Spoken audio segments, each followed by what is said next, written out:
It's already widely known that, despite being the current flavour of the month, Among Us actually released in 2018. To hear some people tell it, this game languished in obscurity for 2 years before suddenly becoming an overnight sensation.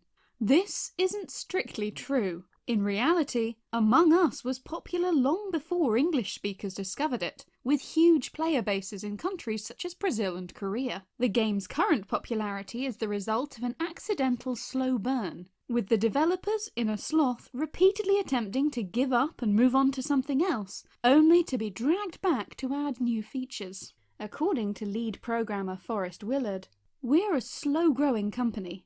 We snowball our way to the top instead of spike and tail like most Steam releases do. We stuck with Among Us a lot longer than we probably should have from a pure business standpoint. We tried to quit and should have quit several times." Created by 3 friends, Forrest Willard, Marcus Bramander, and Amy Liu, Among Us was initially a very different game. It was envisioned as an offline-only game, to be played by friends in the same geographical area. The game was free, supported by ads, and was only available on mobile.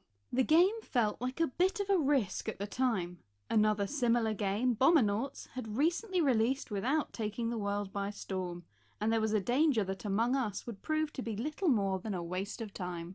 Said Willard, "I initially didn't want to make Among Us because of the multiplayer aspects. We had seen stuff like Bombernauts flop, and the added complexity of multiplayer made it really unappealing. But our other game idea wasn't panning out, so I prototyped Among Us and it was immediately fun and interesting." The team put out Among Us, and when it initially underperformed, they were ready to move on to their next project. But then, something unexpected happened. The game received feedback from players. Somewhere out there, someone was playing Among Us, and they had suggestions for making it better. Willard said, "It didn't release super well, but we got a bunch of feedback, by which I mean any feedback, which was pretty great.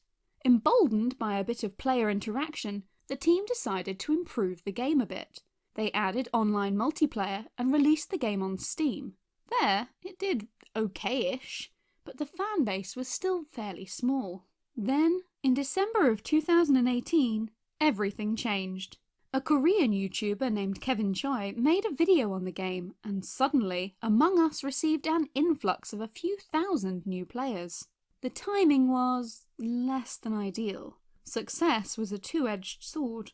Said Willard, "At the time, we were running off like a totally free Amazon server, and it was terrible. Thousands was way too much, and so I think it was like the 5 days prior to Christmas, I was working like 14-hour days, and that was the actual crunch pressure where I felt that I had to get this fixed." You release the game and someone takes notice, and suddenly that's where your like 80-hour work weeks come in.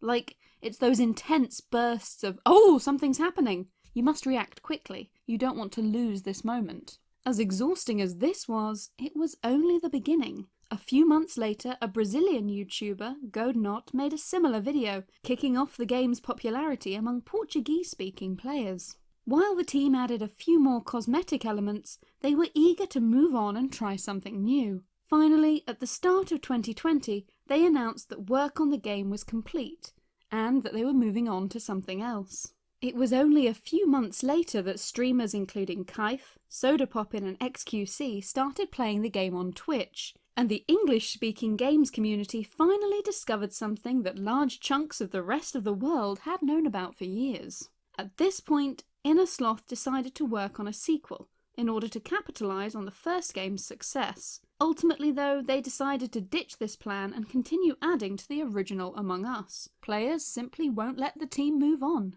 The moral of the story here is obvious. Patience is a virtue. Overnight success doesn't really exist. It can often take years of work to make your dreams come true.